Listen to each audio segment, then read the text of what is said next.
Yeni bir videodan herkese merhaba dostlar. Bu videoda benden bayağıdır beklenen bir karşılaştırmayla karşınızdayım. Başlıkta da gördüğünüz gibi Galaxy S21 Fan Edition'la Galaxy S21'in baz versiyonunu yani amiral gemisi olan S21'i detaylıca karşılaştıracağız ve çok yakın fiyatlara satılan bu iki cihazdan hangisini almak mantıklı, uzun ömürlü kullanım açısından hangisi daha iyi olur? Bu soruların cevabını birlikte vermeye çalışacağız. Bana destek vermek için alt taraftan videoyu beğenmeyi ve abone olup bildirimleri de açmayı unutmayın. İsterseniz hemen karşılaştırmaya tasarımla başlayalım. Ardından tüm deneyimlerimden bahsederken genel yorumları da yapacağız. Cihazımızın arka kısmına baktığımızda yuvarlatılmış kenarlara sahip olan S21 serisiyle de oldukça benzeyen, hatta neredeyse aynı tasarımla karşılaştığımızı söyleyebilirim. Kamera modülümüz de arka kapaktan ayrı bir şekilde konumlandırılmış. Kalınlık ve ağırlık kısmında da S21 FE 7.9 mm'lik kalınlık ve 177 gramlık bir ağırlığa sahip. Malzeme yapısı kısmında da arka kapağımızda cam hissiyatı veren ama plastik bir yapıyı görürken çerçevelerde alüminyum bir yapıya yer verilmiş. Tasarım açısından Galaxy S21'e baktığımız zaman yuvarlatılmış kenarlara sahip olması özgün ve kesinlikle bir amiral gemisi cihaz olduğunu bize hissettiren detaylar arasında. Burada kamera modülümüz sanki arka kapaktan ayrı bir şekilde konumlandırılmış gibi gözüküyor. Bu tasarımıyla rakiplerinden daha farklı durduğunu da rahatlıkla söyleyebilirim. Fakat burada kamera olarak değil, kamera modülünün bir çıkıntısı maalesef ki bulunuyor. Kalınlık ve ağırlık kısmında da S21'de 7.9 mm'lik kalınlık ve 171 gramlık ağırlığıyla S21 S20'ye göre de diğer S serisi cihazlara göre de daha zarif ve kullanımı kolay olan ve elimize aldığımızda da kesinlikle yormayan bir cihaz olduğunu da söyleyebilirim. Malzeme yapısı olarak arka kapağımızda maalesef ki plastik bir yapı bulunurken çerçevelerde alüminyum metal bir yapıya yer verilmiş. Elde tutuş hissiyatı olarak kesinlikle kötü hissettirmeyen, ancak arka kapağı cam olsa daha premium bir segmente kavuşacak bir cihaz. Yine de ben genel tasarım itibariyle S21'i oldukça beğendim. Şimdi ekrandan bahsedersek, burada diğer S21 modellerinde olduğu gibi en gelişmiş AMOLED panelle, yani dinamik AMOLED bir panel bizleri karşılıyor. Ekran çözünürlüğü, yüksek dinamik aralık, renk başarısı, her şey olması gerektiği gibi şu anda bu fiyat bandında alabileceğiniz en iyi ekran deneyimi Galaxy S21'de diyebilirim. Bunun dışında ekran akıcılığı noktasında da inanılmaz başarılı bir cihazla karşı karşıyayız. Burada 120 Hz ekranımız adaptif, yani değişken bir yenileme hızıyla beraber pil tüketimine de bir katkı sağlamış oluyor. Adaptif olmasının kullanım deneyimini arttıran detaylardan olduğunu da söyleyebilirim. Ekran tarafına baktığımız zaman da 6.4 inçlik bu ekran Full HD Plus çözünürlük ve delik çentik kamera yapısıyla karşımıza çıkarken tabii ki yine 120 Hz tazeleme hızı ve 240 Hz dokunma hassasiyetiyle birlikte geliyor. HDR desteğinin de cihazımıza konumlandırıldığını söyleyeyim. Telefonumuz genel kullanımda olsun, video dizi film izlerken olsun, vermiş olduğu görsel deneyim çok üst seviyede. Yongaset tarafına baktığımızda S21'de Exynos 2100 işlemcisi önümüze çıkarken bu işlemcimiz 5 nanometre mimariyle 8 GB RAM, depolama alanı olarak da 128 GB'lık versiyonunu şu anda inceliyoruz. Genel deneyim olarak menüde, uygulamalarda performansının ben gayet yeterli olduğunu düşünüyorum. Oyun tarafına geldiğimizde PUBG'de 60 FPS bir deneyim alabilirken yüksek grafiklerde de istediğiniz gibi bu cihazı zorlayabilirsiniz. Performans olarak oyun tarafında çok memnun kaldığımı söyleyemeyeceğim. Uzun vadeli kullanımlarda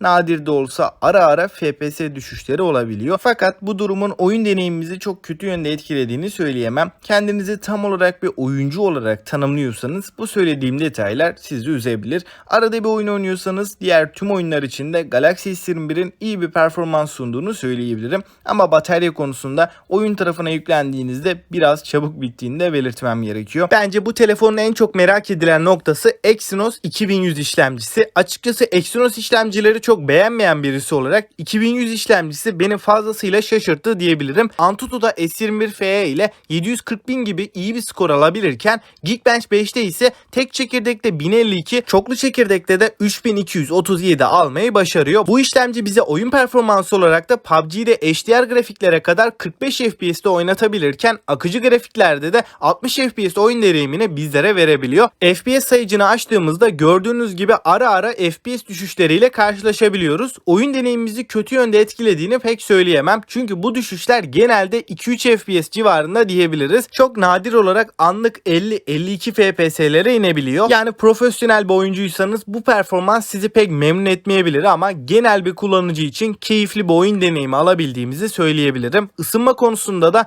30 dakikalık PUBG sonrasında cihazımızın çok fazla ısınmadığını da belirtmem gerekiyor. Elle hissedilebilir bir ısınma var ama aşırı bir ısınmayla karşılaşmıyoruz. Yani Exynos 2100 işlemcisi önceki serilerden çok daha stabil bir işlemci ama halen Snapdragon seviyesinde bir oyun performansı alamıyoruz. Performanstan Galaxy S21'in kameralarına geçtiğimizde ana kameramız 12 megapiksel OIS destekleyen 64 megapiksel telefoto kameramızda da OIS'i görebiliyoruz ve 12 megapiksellik ultra geniş açı kameramızın da yer aldığını söyleyeyim. Şimdi kamera tarafına geçelim. Arka kısımda ana kameramızda 12 megapiksellik kaliteli bir sensör karşımıza çıkarken bu kamera f1.8 diyafram değeriyle ve OIS desteğiyle birlikte geliyor. İkinci kameramızda 12 megapiksel f2.2 ultra geniş açı. Son olarak üçüncü kameramız ise 8 megapiksellik yine OIS destekli telefoto kamerasını görüyoruz. Her iki cihazın fotoğraf çekim kalitelerini kıyaslarsak obje çekimlerinde ışığın yeterli olduğu ortamlarda vermiş olduğu sonuçlar birbirine çok yakın diyebilirim. Burada fotoğrafların detaylarında her iki telefonda da herhangi bir kayıp yaşamazken genel olarak fotoğraflara baktığımız zaman gerçekten güzel sonuçlar elde ediyoruz. Burada amiral gemisi cihazlar olduklarını S21F'de, S21'de bize rahatlıkla hissettiriyor. Burada fotoğraflardaki renkler açısından S21F biraz daha soğuk renklere sahipken S21'de daha sıcak bir renk paletini görebiliyoruz. Video konusunda ise iki cihazımızda 4K 60 FPS'te OIS destekli çekimler yapabiliyor. Videolardaki stabilizasyon, titreşimleri engelleme çok iyi bir seviyede. Video tarafında aradaki fark minimum düzeyde diyebilirim. İki telefonda da tatmin edici bir performans alabiliyoruz. Açıkçası genel kamera deneyimi olarak hem Galaxy S21 hem S21F pek çok kullanıcının ihtiyaçlarını karşılayacak seviyede. Kendi fiyat bandında da kamera olarak en iddialı modeller olduklarını düşünüyorum.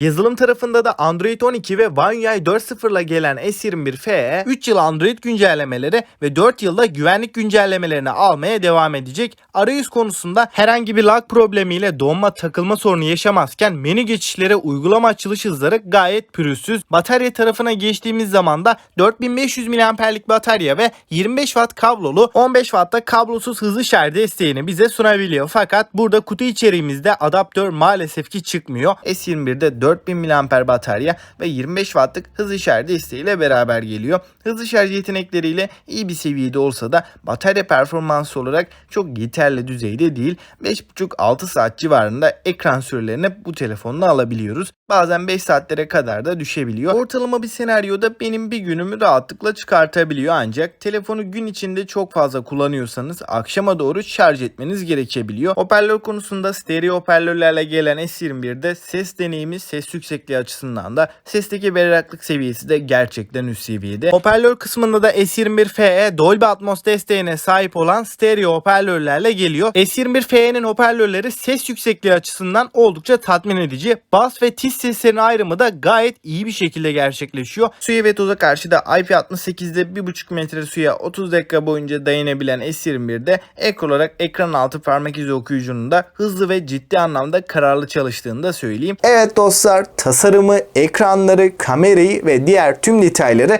güzel bir şekilde kıyasladık. Şimdi asıl konuya, yani deneyimlerimden ve genel olarak farklardan da bir bahsedecek olursak, performans konusunda iki cihazımızda da bildiğiniz gibi Exynos 2100 işlemcisi bulunuyor. Ancak bu işlemciler arasında özellikle Galaxy S21'de kullanılan Exynos 2100 işlemcisi ilk çıktığı zamanlarda optimizasyon konusunda gerçekten sıkıntılı bir işlemciydi. İki telefonda da aynı işlemciler bulunmasına rağmen S21Fe tarafında S21'e nazaran daha iyi bir performansı genel deneyimde bize kesinlikle verebiliyordu. Fakat şu anda baktığım zaman güncel yazılımlar iki cihazda da yüklü durumda. Android 12 ve One UI 4.0 arayüzüyle beraber S21'deki bahsetmiş olduğum optimizasyon sorunları tamamen giderildi diyebilirim. Şu anda iki telefon arasında performans olarak en ufak bir fark bulunmuyor. Ama verimlilik açısından iki telefon da çok başarılı değil. Exynos 2100 işlemcisi kesinlikle bir amiral gemisi seviyesinde bir performansa sahip. Verimlilik açısından, yani batarya tüketimi olarak iki telefonun da başarılı olduğunu söyleyemeyeceğim.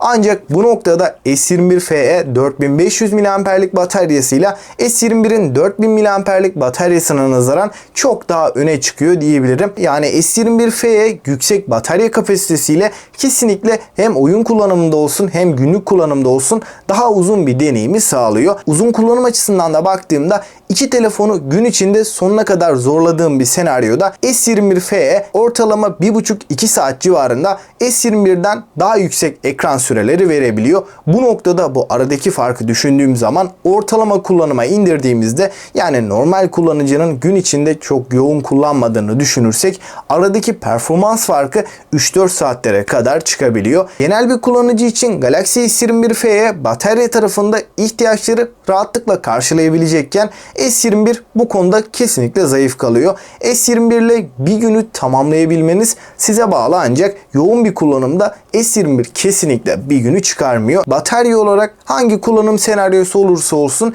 S21FE çok daha iyi bir seviyede. Bunun dışında kamera tarafına geldiğimizde Galaxy S21 ile S21FE arasında kağıt üstünde ciddi farklar var gibi gözüküyor. Özellikle S21 tarafında daha kaliteli sensörlerin kullanıldığını görebiliyoruz. Ancak deneyim olarak durum bence böyle değil. S21 ve S21FE çok benzer performanslara sahipler. Fotoğraf tarafında S21 biraz daha sıcak renkler verebilirken S21FE'de daha soğuk renkleri görebiliyoruz. Bu açıdan baktığım zaman iki cihazda da detaylar, kontrast oranları, fotoğrafların genel kalitesi gerçekten benzer seviyede. Video tarafında da stabilizasyon, titreşimleri engelleme konusunda iki cihazın fazlasıyla başarılı olduğunu düşünüyorum. Burada da ayrım yapmak bence çok söz konusu olmayacak gibi. Açıkçası kamera olarak genel bir şekilde baktığım zaman iki cihazın da gayet başarılı ve fiyatlarını hak eden bir performansa sahip olduklarını söyleyebilirim. Burada Galaxy S21'de, S21FE'de gayet başarılı. Dostlar, şimdi bir son değerlendirmeye gelirsek burada belirleyici olan iki faktör var diyebilirim. Birincisi tasarım, ikincisi batarya performansı. Eğer bataryaya daha çok önem veriyorsanız S21FE almanız bu noktada çok daha mantıklı olacakken, eğer batarya konusunda çok büyük beklentilerim yok, hızlı şarj desteğiyle beraber gün içinde şarja takar yoluma devam ederim diyorsanız Galaxy S21 daha şık tasarımıyla ve kompakt yapısıyla beraber de öne çıkan bir cihaz diyebiliriz. Evet dostlar, sizlerle beraber Galaxy S21 ile S21FE'yi güzel bir şekilde deneyimlerimden ve tüm detaylardan bahsederek karşılaştırmaya çalıştık. Yine sorularınız olursa alt tarafta yorumlar kısmında benimle paylaşabilirsiniz. Sizce S21 mi, S21FE mi alınır? Onu da yorumlarda yazarsanız sevinirim. Bana destek vermek ve bu tarz objektif karşılaştırma, inceleme videolarından haberdar olmak için abone olup bildirimleri de açmayı unutmayın. Bir sonraki videoda görüşünceye dek hoşça kalın.